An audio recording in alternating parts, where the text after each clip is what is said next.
Morning guys. तो हम अपनी पी टी 365 इंटरनेशनल रिलेशंस की मैगज़ीन कर रहे थे, तो ये हम आज कंप्लीट कर देंगे। खैर ये इस वीडियो में तो नहीं, नेक्स्ट वीडियो में पूरी कंप्लीट हो जाएगी। तो चलिए स्टार्ट करते हैं आज का topic, no first use doctrine. Union के जो डिफेंस मिनिस्टर हैं, जो अपने डिफेंस मिनिस्टर हैं, उन्होंने बोला है कि इंडिया के पास अपना राइट है कि वो जो अपनी नो फर्स्ट यूज़ की पॉलिसी है उसको चेंज कर सकती है अगर कोई फ्यूचर में ऐसे सर्कमस्टांसेस आए। नो फर्स्ट यूज़ पॉलिसी में यही है कि हम क्या है कि न्यूक्लियर जो भी हमारे बॉम्ब्स हैं या न्यूक्लियर जो भी टेक्नोलॉजी है, न्यूक्लियर वेपन्स हैं, उसका हम अपनी तरफ से फर्स्ट टाइम पहले हम यूज़ नहीं करेंगे। हाँ, अगर दो कंट्रीज़ में लड़ाई हो रही है, इंडिया पाकिस्तान में लड़ाई हो रही है, तो इंडिया पहले न्यूक्लियर वेपन यूज़ नहीं करेगा। इसका मतलब ये होता है कि नो फर्स्ट यूज़ पॉलिसी। हाँ, लेकिन अगर पाकिस्तान ने स्टार्ट किया तो इंडिया करेगा, ठीक है। तो नो फर्स्ट यूज़ पॉलिसी में यही होता है कि हम पहले नहीं यूज़ करेंगे। तो नो फर्स्ट यूज़ एक प्लेज होती है जो ये कंट्री लेती है, ताकि वो न्यूक्लियर वेपन्स को यूज़ नहीं करेगी as a means of warfare, unless जब तक कोई राइवल नेशन जो दूसरा नेशन है वो इन सब पे ना उतर आए। इंडिया ने अडॉप्ट किया था no first use policy after Pokhran second test 1998 में लिया था ये no first use policy. Other country का देख लेते हैं। चाइना पहली कंट्री थी जिसने नो फर्स्ट यूज़ पे पास किया था अपना रेजोल्यूशन। यूएसए ने अभी तक कभी नो फर्स्ट यूज़ पॉलिसी पे कभी डिक्लेयर नहीं किया, ना साइन किया है।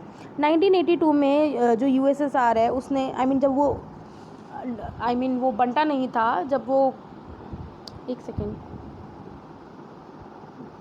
1982 में सोवियत यूनियन ने नो फर्स्ट यूज़ पॉलिसी को साइन किया था। जब सोवियत यूनियन छोटे छोटे टुकड़ों में नहीं बटा था, उससे पहले सोवियत यूनियन ने नो फर्स्ट यूज़ पॉलिसी पे साइन किया था।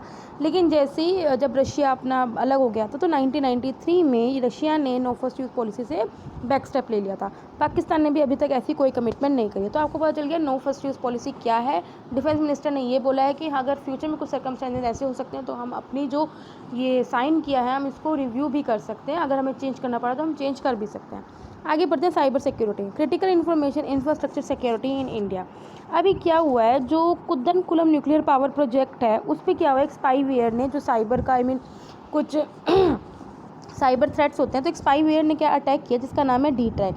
जो डी ट्रैक है वो एक स्पाईवेयर है जो क्या करता है, डाटा को चुराता है। एक हैकर्स को क्या करता है, सारी की सारी इन्फॉर्मेशन दे देता है, जैसे उनके पासवर्ड्स क्या हो गए या जो भी इन्फॉर्मेशन है, सेंसिटिव इन्फॉर्मेशन है, वो हैकर को प्रोवाइड कर देता है, जिस वजह से हैकर का पूरा कंट्रोल हो जाता है उस डिवाइस पे, ठीक है। अब इस इंसिडेंट होने के बाद से इंडिया भी हो गया थोड़ा अलर्ट हो गया कि, और इंडिया को भी हुआ कि हाँ कि हमें अपना जो क्रिटिकल इन्फॉर्मेशन इंफ्रास्ट्रक्चर है उसे प्रोटेक्ट करना चाहिए। क्रिटिकल इन्फॉर्मेशन इंफ्रास्ट्रक्चर क्या होता है कि कोई भी ऐसी चीज़ जो हमारी अगर डिस्ट्रॉय कर दे उस इन्फॉर्मेशन को, तो इससे क्या होता है, हमारी security, national security, governance, economy और सोशल वेलबींग ऑफ नेशन को क्या खतरा हो सकता है। Those facilities, system or function whose incapacity or destruction would cause a debilitating impact on a national security, governance, economy and social well-being of nation। अब हमारे critical sectors कौन कौन से हैं जो हमने क्रिटिकल इन्फॉर्मेशन इंफ्रास्ट्रक्चर के अंडर कवर किया हैं। पावर एंड एनर्जी, जैसे thermal power, hydro electric power, nuclear power. Banking और financial institution and insurance like RBI, stock exchange, payment gateway. Information and communication technology जैसे satellite communication, broadcasting etcetera. Transportation जैसे civil aviation, railway, shipping या e governance, strategic public enterprises. अब क्या ये जो national critical information infrastructure protection centre है, ये एक नोडल एजेंसी है किसकी, इंफॉर्मेशन टेक्नोलॉजी 2000 एक्ट की उसी की नोडल एजेंसी है, जो सारे ऐसे मेजर्स लेगी जिससे क्या कर सके हम जो हमारी क्रिटिकल इन्फॉर्मेशन इंफ्रास्ट्रक्चर है उसको क्या प्रोटेक्ट कर सकें।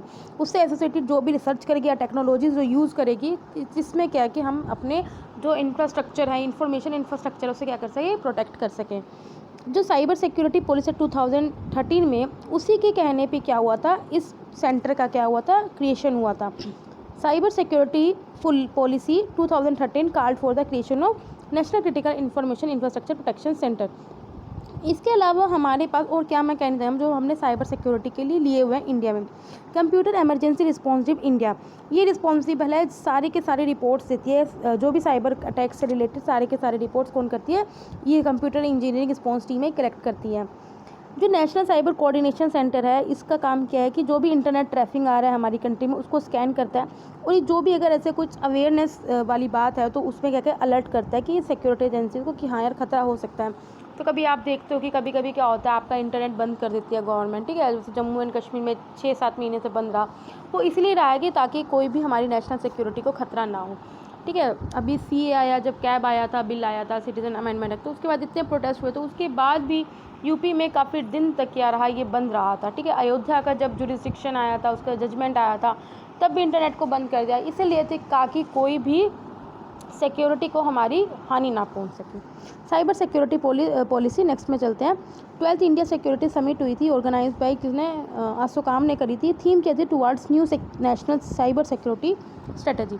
अब जो साइबर सिक्योरिटी पॉलिसी जो 2013 में आई था, इसका काम यही था कि जो भी इंटरनेट से या साइबर से रिलेटेड थ्रेट से हम उन्हें कैसे टैकल कर सकें।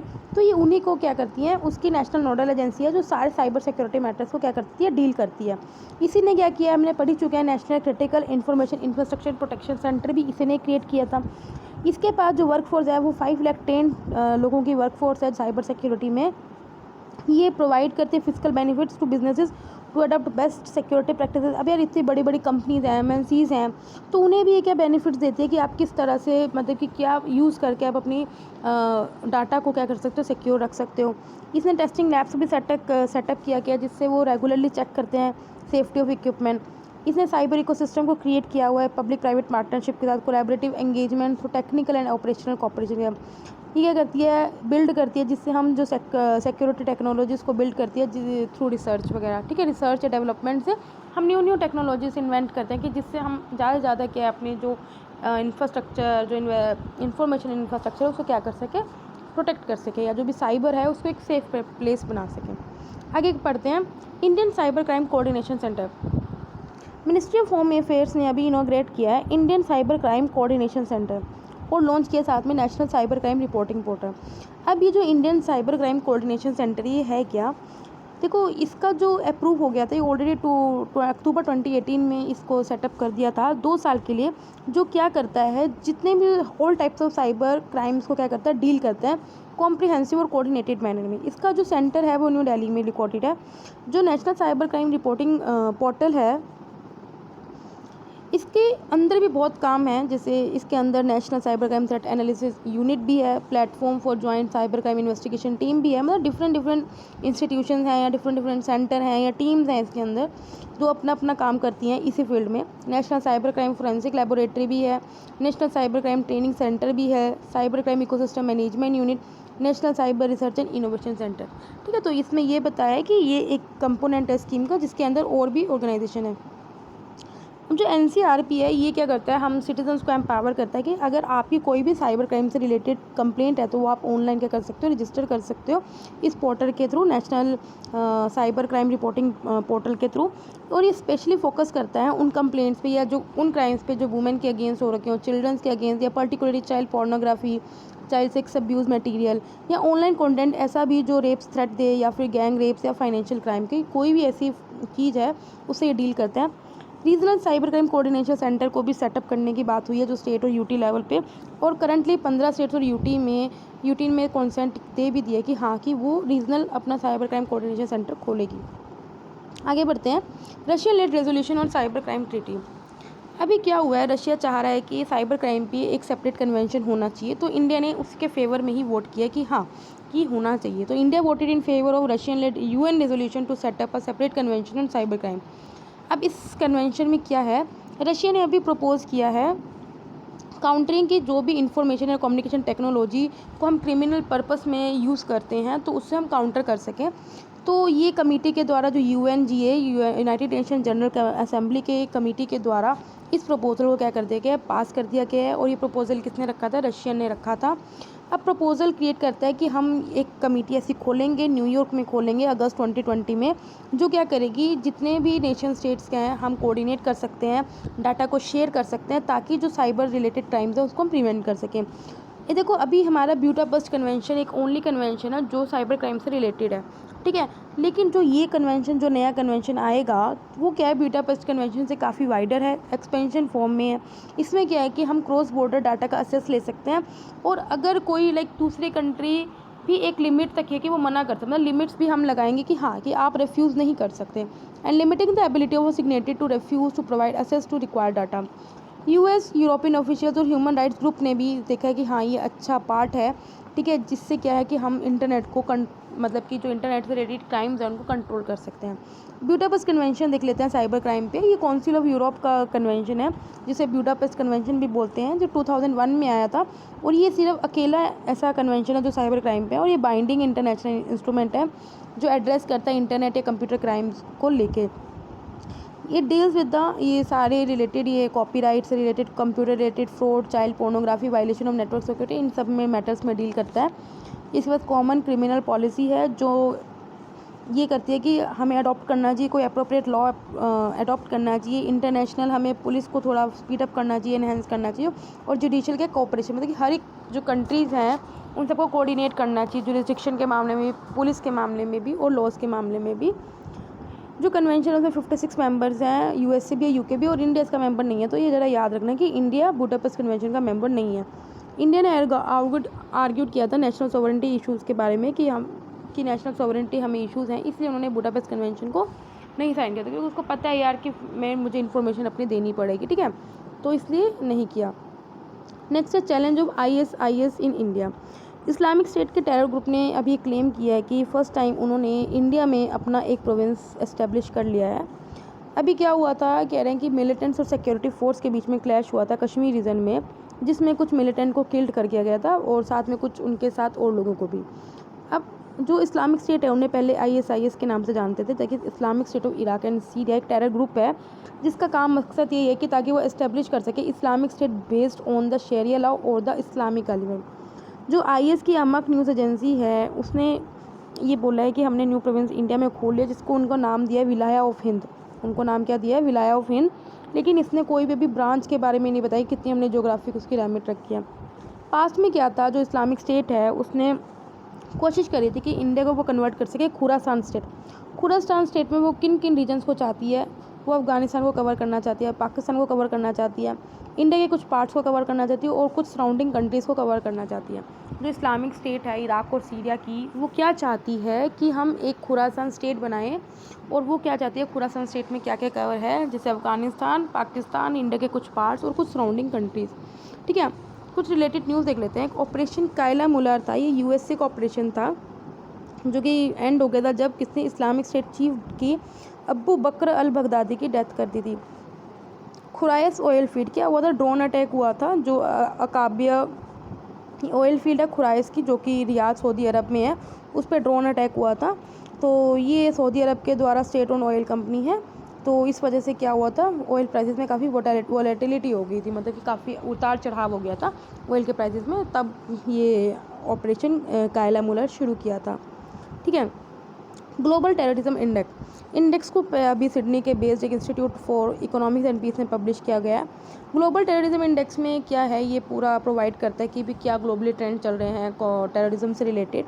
2000 से लेके अभी तक की इसने पूरी समरी प्रोवाइड करी है। ये क्या करता है, रैंक्स कंट्रीज़ को रैंक करता है कि किस कंट्री में टेररिज्म का इम्पैक्ट कितना है, कितना कम है, कितना ज़्यादा, उस हिसाब से क्या करता है, रैंक करता है। 2019 के इंडेक्स के अकॉर्डिंग जो नंबर ऑफ़ ग्लोबल डेथ्स हुई है टेररिज्म से, वो कम हुई हैं, 15.2% कम ही आई हैं, तो अच्छी बात है ये, ठीक है। लेकिन जो एक्सट्रीमिस्ट वायलेंस है ना, वो बढ़ी जा रही है कंट्रीज़ में। अफ़गानिस्तान ने सबसे लोएस्ट, अफ़गानिस्तान टॉप में है, सबसे ज़्यादा टेररिज्म अफ़गानिस्तान में, उसके बाद तालिबान में है, फिर इराक, निगेरिया, सीरिया में है, ठीक है। तो इंडिया 7th प्लेस में है that in the list of countries most affected by terrorism. तो आप देख लो, इंडिया भी भाई बहुत बुरा हाल है। ग्लोबल पीस इंडेक्स, ये भी भाई इसने सिडनी बेस्ड, इसने इंस्टीट्यूट और इकोनॉमिक्स एंड पीस ने ये रिलीज़ किया 13th edition of global peace index. देखो, जो ग्लोबल टेररिज्म इंडेक्स जो रिलीज़ किया था वो सिडनी बेस्ड वाले ने किया है। जो institute of economic and peace है वो ऑस्ट्रेलियन थिंक टैंक है, वो भी सिडनी ऑस्ट्रेलिया में ही तो है, ठीक है। तो उसने इसको रिलीज़ किया है। अब ग्लोबल पीस इंडेक्स में क्या है, ये 3 डोमेन्स में मेज़र करती है, कंट्रीज़ को रैंक करती है कि वहाँ सोसाइटल सेफ्टी और सिक्योरिटी कितनी है, वहाँ पे ऑनगोइंग डोमेस्टिक या इंटरनेशनल कॉन्फ्लिक्ट्स कितने हैं, और डिग्री ऑफ मिलिटराइजेशन कितनी है, ठीक है, टेररिज्म कितने वहाँ पे हैं। तो उस हिसाब से क्या करती है, रिलीज़ करती है। जो एवरेज लेवल है ग्लोबल पीसफुलनेस का, वो पहली बार 5 साल में इंप्रूव हुआ है। आइसलैंड सबसे ज़्यादा मोस्ट पीसफुल कंट्री में रह गया है, और अफगानिस्तान हम ऑलरेडी पढ़ चुके हैं सबसे लीस्ट पीसफुल कंट्री में। उसके बाद सीरिया सबसे पहले, उसके जो पहले सीरिया था अब उसको रिप्लेस करके अफगानिस्तान पहुँच गया। और इंडिया का रैंक क्या घटा है, जो कि 2018 में 136 था, अब उसका रैंक 141 हो गया है ग्लोबल पीस इंडेक्स 2019 में। ठीक है, आगे बढ़ते हैं। Anti maritime piracy bill 2019। अभी जो मिनिस्टर ऑफ एक्सटर्नल अफेयर्स हैं उन्होंने लोकसभा में ये इस बिल को इंट्रोड्यूस किया है। जो बिल क्या है, इसका काम यही है कि हम मैरीटाइम पायरेसी में अपना को प्रिवेंट कर सकें और जो भी लोग इस क्राइम्स में रिलेटेड हैं उनको क्या कर सकें, हम पकड़ सकें। पायरेसी क्या होता है, कोई भी illegal act of violence, detention या डिस्ट्रक्शन कमिटेड किया हमने अगेंस्ट अ शिप, एयरक्राफ्ट या पर्सनल और property for private purposes by a crew और passenger of a private ships और एयरक्राफ्ट। ठीक है, हमने कोई भी ऐसी हिंसा की है जिससे हमने कोई शिप को या एयरक्राफ्ट या लोगों को डिस्ट्रक्ट करने की कोशिश की है, तो उसी को क्या बोलते हैं, पायरेसी बोलते हैं। It provides that central government क्या है, chief justice of high court के साथ कंसल्ट करके किसी भी डेजिग्नेटेड कोर्ट को क्या कर सकती है, डेजिग्नेट करती है, किसी भी हाई कोर्ट को एक डेजिग्नेटेड कोर्ट बना सकती है, जिससे क्या है कि जो भी पायरेसी से रिलेटेड ऑफेंस है उनको स्पीडी ट्रायल किया जाए। Maritime piracy and related international, इसके रिलेटेड और इंटरनेशनल ट्रीटीज़ क्या हैं। जो पायरेसी है वो आर्टिकल 101 में है, जो कि अनक्लोज के UN convention on law of sea. इसके according any criminal act of violence, detention और depredation committed for private end sea, वही बात है कि कैसे पायरेसी के इन्होंने पायरेसी की डेफिनेशन दी है एज पर अनक्लोज। ठीक है, इंटरनेशनल मैरीटाइम ऑर्गेनाइजेशन ने भी कुछ इंटरनेशनल कन्वेंशन को अडॉप्ट किए हुए हैं ताकि वो इसके प्रिवेंट कर सके पायरेसी को। तो इसने दो देखे हुए हैं, suppression of unlawful acts against the safety of maritime prohibition, ठीक है, और एक किया हुआ है इसने international convention for safety of life at sea. ठीक है, तो ये दो लॉज किसने करेंगे, इंटरनेशनल मैरीटाइम ऑर्गेनाइजेशन ने किया हुआ है। International ship and port facility security code है, ये भी एक अमेंडमेंट लाए थे 16 कन्वेंशन में। ये 16 कन्वेंशन है जिसमें गवर्नमेंट को हम रिस्पॉन्सिबिलिटीज बता सकें या फिर शिपिंग कंपनीज को हम प्रिस्क्राइब कर सकें कि आपको क्या क्या चीज़ें यूज़ करनी चाहिए, जिससे आप क्या कर सकते हो, अपने सिक्योरिटी थ्रेट्स को डिटेक्ट कर सकते हो और उन्हें प्रिवेंट कर सकते हो। In addition international maritime organisation है वो गवर्नमेंट को असिस्ट करती है कि हाँ आपके पास टेक्निकल नॉलेज की क्या कमी है, क्या रिसोर्सेज की कमी है और जो आपको क्या चाहिए जिससे आप अपनी जो शिपिंग इंडस्ट्री है उसको सेफली ऑपरेट कर सकते हो, एफिशिएंटली ऑपरेट कर सकते हो through the integrated technical cooperation programme and the Djibouti code of conduct. ठीक है, तो आई होप सर गाइज आपको समझ में आ रहा हो। ऑपरेशन संकल्प कुछ रिलेटेड न्यूज़ है। ऑपरेशन संकल्प इंडिया नेवी ने लॉन्च किया था पर्शियन गल्फ और गल्फ ऑफ ओमान में, ये देखने के लिए कि जो इंडियन की वेसल्स हैं जो स्टेट ऑफ हॉर्मुज और पर्शियन गल्फ रीजन से होकर जाती हैं वो कितनी सेफ़ हैं या सेफ़ रहती हैं या नहीं, तो उसके लिए ही ऑपरेशन संकल्प लिया था। इसमें उन्होंने इंडियन नेवल शिप चेन्नई और इंडियन नेवल शिप सुनाइना को क्या डिप्लॉय किया था उस रीजन में, ताकि हम जो मैरीटाइम सिक्योरिटी ऑपरेशन को मॉनिटर कर सकें। तो ये इसके साथ हमने कुछ एरियल सर्वेलेंस भी किया था एरिया में, वो भी इंडियन नेवी के एयरक्राफ्ट के द्वारा ही किया गया। ठीक है गाइस, थोड़ा केप टाउन एग्रीमेंट है जो इंडिया ने अभी इंटरेस्ट शो किया कि वो केप टाउन एग्रीमेंट को रेटिफाई किया था। जो केप टाउन एग्रीमेंट है वो आईएमओ ने अडॉप्ट किया हुआ है ताकि हम फिशिंग वेसल्स की सेफ्टी कर सकें। Cape Town agreement was adopted by international maritime organisation 2012 में अडॉप्ट किया था ताकि जो इलीगल, अनरेगुलेटेड या अनरिपोर्टेड फिशिंग है हम उसको क्या कर सकें, कॉम्बाट कर सकें। ठीक है, बंद ख़त्म कर सकें। तो इंटरपोल देख लेते हैं। इंटरपोल क्या है, इंटरनेशनल क्रिमिनल पुलिस ऑर्गेनाइजेशन है। ठीक है, इसने क्या किया, अभी ब्लू कॉर्नर इशू किया है ताकि हम क्या कर सके, जो भगोड़ा फुगिटिव सेल्फ साइड कोडमैन भगोड़ा जो नित्यानंदन है उसको हम पकड़ सकें, ताकि जो इंडिया भाग गया था और उसके पे आरोप है, रेप का आरोप है, सेक्सुअल अब्यूज़ का आरोप है। इंटरपोल क्या है, देखो इंटरनेशनल क्रिमिनल पुलिस ऑर्गेनाइजेशन है, ये इंटर गवर्नमेंटल ऑर्गेनाइजेशन है और इसमें 194 कंट्रीज़ मेंबर हैं। ये क्या करती है, वर्ल्ड वाइड पुलिस कॉपरेशन और क्राइम कंट्रोल करती है। इसका हेडक्वार्टर फ्रांस में है और ये 1923 में इसको फाइंड आउट किया गया था as the international criminal police commission. मतलब जब इसका नाम क्या था, इंटरनेशनल क्रिमिनल पुलिस कमीशन था 1923 में जब इसको फाइंड आउट किया था, लेकिन बाद में इसका नाम इंटरपोल कर दिया था। ये प्रोवाइड करते हैं इन्वेस्टिगेशन सपोर्ट, एक्सपर्टाइज या ट्रेनिंग जिससे हम लॉ को एनफोर्स कर सकें world wide in batting mainly 3 major areas में, टेररिज्म, साइबर क्राइम और ऑर्गेनाइज्ड क्राइम। इंडिया इसका मेंबर है। सीबीआई नोडल अथॉरिटी है, जो भी इंटरपोल इश्यूज़ करती हैं, ऑर्डर्स करती हैं, तो वो सारा इंप्लीमेंट कौन करता है, इंडिया में सीबीआई करती है। ठीक है, देखो कुछ तरह के ऑर्डर्स हैं जो इंटरपोल इशू करती है। तो अभी ब्लू कॉर्नर की है, तो ब्लू कॉर्नर देख लेते हैं। ब्लू कॉर्नर तब इशू करती है जब इंटरपोल को कुछ एडिशनल इन्फॉर्मेशन कलेक्ट करनी है about the person identity, location और activities in relation to crime. आप ये सारे देख लेना। रेड नोटिस में क्या करती है, अरेस्ट करने के लिए वो लोकेशन ढूंढती है। येलो नोटिस में क्या करती है, मिसिंग पर्सनस को लोकेट करने की उनकी हेल्प करती है। ब्लैक नोटिस में क्या करती है, अनआइडेंटिफाइड बॉडीज़ की इन्फॉर्मेशन सीख करती है। ग्रीन नोटिस में क्या करती है, वो वार्निंग प्रोवाइड करती है और इंटेलिजेंस अबाउट द पर्सनस, जिन लोगों ने क्रिमिनल ऑफेंस किए हैं तो उन पर्सनस को लेके और लोगों क्या करती है, इंटेलिजेंस एजेंसीज को वार्निंग इशू करती है। ऑरेंज नोटिस में क्या करती है, वार्न करती है इवेंट को या पर्सन को, ऑब्जेक्ट या प्रोसेस को जो एक सीरियस थ्रेट हो सकता है पब्लिक सेफ्टी को। पर्पल नोटिस में क्या करती है, टू सीक और प्रोवाइड इन्फॉर्मेशन, किसी हमें ऑपरेशन पे कोई इन्फॉर्मेशन चाहिए ऑब्जेक्ट पे या डिवाइस को लेके जो भी क्रिमिनल्स यूज़ करते हैं, तो इसके ऊपर है। तो आप ये एक बार देख लेना नोटिस, ठीक है। अब फिलहाल आप ब्लू नोटिस याद रखो कि हमें एडिशनल इन्फॉर्मेशन चाहिए थी पर्सन के आइडेंटिटी के लिए, नित्यानंदा जी को जो भगोड़े हैं उसके लिए। आगे देखते हैं new and emerging strategic technology division. Ministry of external affairs ने भी अनाउंस किया कि वो एक न्यू डिवीज़न सेटअप करेगा, new and emerging strategic technology. जो new and emerging strategic technology है, ये नोडल एजेंसी की तरह काम हो करेगा मिनिस्ट्री के अंडर ही, जो जितने भी न्यू एंड इमर्जिंग टेक्नोलॉजीज़ के इशूज़ हैं उनको देखेगा। ऑब्जेक्टिव यही है कि हम जो भी इमर्जिंग टेक्नोलॉजी या टेक्नोलॉजी बेस्ड रिसोर्सेज हैं उससे हम फॉरेन पॉलिसी में असेस कर सकें, फैसिलिटेटिंग निगोसिएशन, ताकि हम जो इंडियन इंटरेस्ट हैं उनको सेफ गार्ड रख सकें, जैसे मल्टीलेटरल फोरम में, जैसे UN की हो या फिर G20 में हम ह्यूमन रिसोर्स कैपेसिटी को क्रिएट कर सकें with the ministry of technology diplomacy, हम फॉरेन पार्टनर्स के साथ कोलैब कर सकें in the field of 5G या आर्टिफिशियल इंटेलिजेंस। ठीक है गाइस, तो अभी थोड़ा सा ही रह गया, ये मैं नेक्स्ट वीडियो में पूरा कवर कर दूँगी। तो तब तक के लिए टाटा, बाय बाय।